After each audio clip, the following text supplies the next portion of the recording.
Well, hi, this is Burns Hargis for another edition of Inside OSU, and today we have an especially valued guest who's here at the invitation of the SGA Speakers Board, Byron Pitts with CBS. Welcome. Thank you, sir. Thank you so much. Glad to It's an have you honor. here at Oklahoma State University. Thank you. And thank you for this great weather. Yeah, indeed. If you'd have come last week, you wouldn't have said that. 22 below and what, about 15 inches of snow. I think my we had over goodness. two snows. I didn't know So- skiing was big in this part of the country. Well, let me tell you, I've really found the key to being a popular president. We closed the school for 4 days. So, Oh, yeah. yeah, that'll do it. Oh, definitely. Well, you have a fascinating story, and I'll just review for our viewers just a capsule of your background. But grew up in a tough neighborhood, single mom family in Baltimore, and had a real stuttering problem growing up. Yeah. And somehow ended up as a award-winning reporter, nationwide, international reporter for CBS. That's a pretty quick way to state your journey, but take us through a little bit of your experience, because it's a life that we'd like to see a lot of young people achieve. Well, I think it speaks to what's so wonderful about this great nation we live in, that all things are possible. I was raised by a single parent, a working class family, like many of your students. But I didn't learn to read until I was 12. I stuttered until my junior year in college. In fact, one of the reasons why I'm a journalist today is because I know the value of words because of my stutter. And stuttering, like in many ways, being a stutterer is like being an alcoholic. I mean, you never get over it. You learn to manage it. So I'm still a stutterer. I've just learned to manage it. You ever stutter? Ever catch yourself? I've never stuttered on national television. I have when I worked in local television. But I know what my triggers are. You know, I can't allow myself to get worn down. I can't allow myself to get angry or nervous. Did any of your kids stutter? No. My mother is a stutterer. Not as severe as mine. My sister is also a stutterer. So how do you get out of it? It wasn't until I got to college. I had a wonderful professor in college, old school, kind of a gruff guy, and he recognized the symbols, of the signs of my stutter. So we would do things like he would have me speak with pencils in my mouth. He would have me read the newspaper, and that would force me to focus on the feel of words. Or he would have me read Shakespeare backwards to focus on the sound of words. And so he helped me learn to manage my stutter. To go from that experience to journalism, broadcast journalism, seems to me to be quite a leap. Well, because of my early issues of literacy, I knew the power of words and fell in love with words. You figure most kids when they're in middle school, they're beginning, boys are beginning to look at girls, right? But I read my first book, Old Man and the Sea, when I was almost in high school. And just the joy and how the world opened up to me. So I loved words by the time I went to college. When I learned to manage my stutter, I fell in love with the sound of words and being able to express yourself. As a journalist, fundamentally my job is to give voice to the voiceless. I know what it means to be voiceless. Did you have a job when you moved to CBS? Because I know people are sending tapes around all the time of reporters. And did somebody catch one of your tapes and say, I like that guy? Yeah, what's the old saying about luck? Luck is when hard work and opportunity cross paths. I mapped out a course. My freshman year at Ohio Wesleyan, I was 18 years old on academic probation. And I decided about that time, I knew I wanted to be a journalist. And I decided probably a broadcast journalist.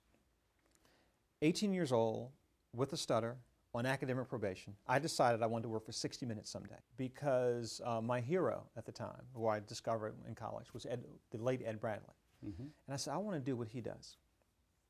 And so I began to map out my course. I tell young people all the time, the only way you can get to where you want to go is if you know where you're trying to get to. So you get to Washington, D.C., and working with CBS, a CBS service, I guess, to Yes, affiliates. the affiliate service. Yeah, I worked in local television for 15 years, got a job at CBS, and it's called NewsPath, the affiliate service. Right. Now I want to take you through, unfortunately we don't have unlimited time, but I want to take you through some of the hot spots, because if you enumerated over the last 10 or 15 years, you've basically been everywhere anything really remarkable has been happening. Yeah. And I'd like to start with, you went into Baghdad. Yes.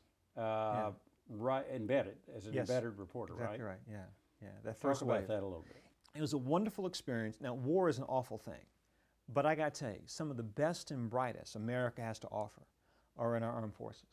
And so the opportunity to spend time with those young men and women who give their full measure in service to this nation, it really is inspiring. We just recently come through, literally as we speak, one of the greatest upheavals in the history of the Middle East with the downfall of Mubarak. And, you've been in Egypt as an observer of the Middle East. Is this domino effect from Tunisia to Egypt, and now will it keep falling? What's different about Egypt, it's different from other parts of the Middle East. 30% of their population is under the age of 30. It's the most educated population in the Middle East. And the most populous country. Exactly right, 80 million people. And they have human resources there that many countries don't have. I mean, you're very likely to meet someone in Cairo who speaks English, who has a relative who's in the United States or somewhere in the West. So there is a level of education and sophistication that exists in Egypt that doesn't exist in Yemen and some other places. So it'll be interesting to see how far forward this momentum goes. I want to go to one other incredibly momentous time in the world's history, and that's Katrina.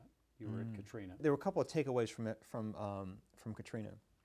It reminded us that even in America, that we are just 3 days away from being a third world country if the right circumstances collide. And that I think every American should have a disaster plan.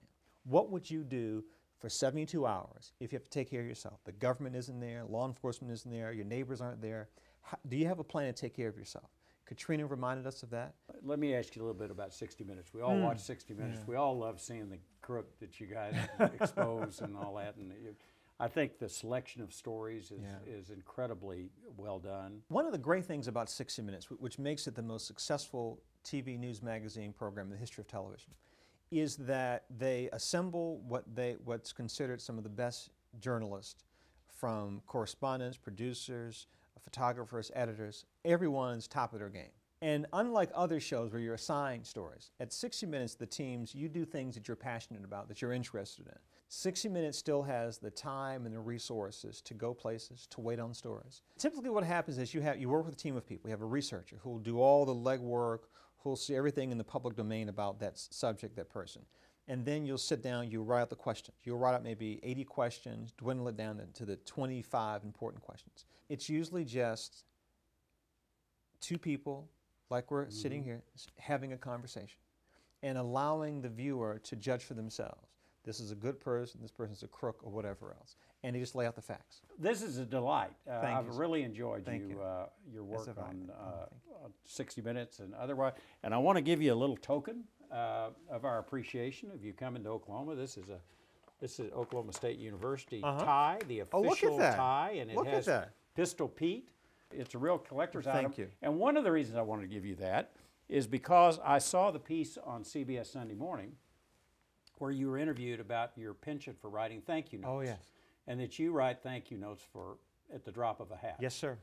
And tell us about that. It comes from my mother, who raised me to believe that you should always treat people the way you want to be treated. And so when people are kind enough to give me their time, because oftentimes I see folk in difficult points in their life, I just want to say thank you. And it's nice to have a handwritten note. I mean, email is wonderful, and that's fast, and the kids like that. But to know that someone sat down and penned a note that says thank you, I think is a nice gesture. You always love getting them. Oh, absolutely. So, now that I've given you a gift, I hope I'll get a thank you. Yes, sir. You will. You will. And I want to thank you. Oh, thank you, sir. Really appreciate it. Thank you.